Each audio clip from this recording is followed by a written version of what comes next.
அது வந்து எங்கள் தாய்மாமன் சீர்னு ஒரு விஷயம் சொன்னார் பாருங்க, அதுக்கே நாங்கள் மொத்த பேரும் அடிமை. இப்போ ஒரு வீட்லேயும் அண்ணன் தம்பி இல்லாதவங்க இருப்பாங்க.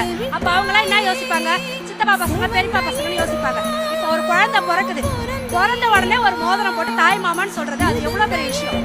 பங்காளிங்க கூட வந்து செஞ்சுட்டு நான் செஞ்சேன் அப்படின்னு சொல்லி காட்டுவாங்க. எங்கள் அண்ணன் இந்த ஆட்சிக்கு வராத முன்னாடியே எங்களுக்கு சொல்கிறாரு, அது பெரிய விஷயம் தான்.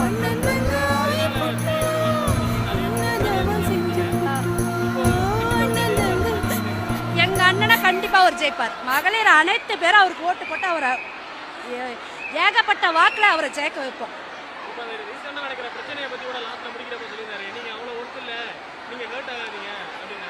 ஆமாம், இப்போ ஒரு யூடியூப்ல போடுறாங்க, த்ரிஷா அவங்கள பற்றியும் சாரை பற்றியும் போடுறாங்க. அண்ணனை பற்றி போடுறத பார்த்து நாங்களே டென்ஷன் ஆகிறோம். அது கூட நாங்கள் ஏதாவது பதில் சொல்கிறோம், மெசேஜ் பண்ணுறோம். அப்போ எங்களுக்கும் அது டென்ஷனு. அதனால எங்கள் அண்ணன் என்ன சொல்கிறாரு, எங்கள் அண்ணனை பற்றி எங்களுக்கு தெரியும். அதனால எங்கள் அண்ணன் என்ன சொல்கிறேன், நான் பார்த்துக்கிறேன் என்னோட விஷயத்த, நீங்கள் ஃப்ரீயாக இருங்க, எலெக்ஷனை மட்டும் நீங்கள் பாருங்கள், நம்ம ஜெயிக்கிறத மட்டும் பாருங்கன்றாரு.